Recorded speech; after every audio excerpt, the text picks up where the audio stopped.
Auzubillahimineşşeytanirracim. Bismillahirrahmanirrahim.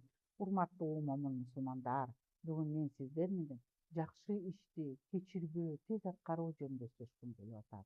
Жакшы ишти эртеңкиге калтырган адам аны жасоого үлгүрбөй калышы мүмкүн.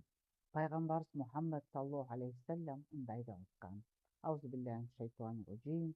Bismillahirrahmanirrahim. Бариду биля амал. Жакшы иштерди шашылыш кылгыла. Фитанан какыт аллайлал музлим. Караңгы түндөгүдөй сыноолор келгенге чейин ар бир күн садака берүүгө, жакшы сөз айтууга, жакындарга жардам берүүгө мүмкүнчүлүк. Жакшылыкты кечиктирүү менен биз Аллахка жакындыгууну жоготобуз.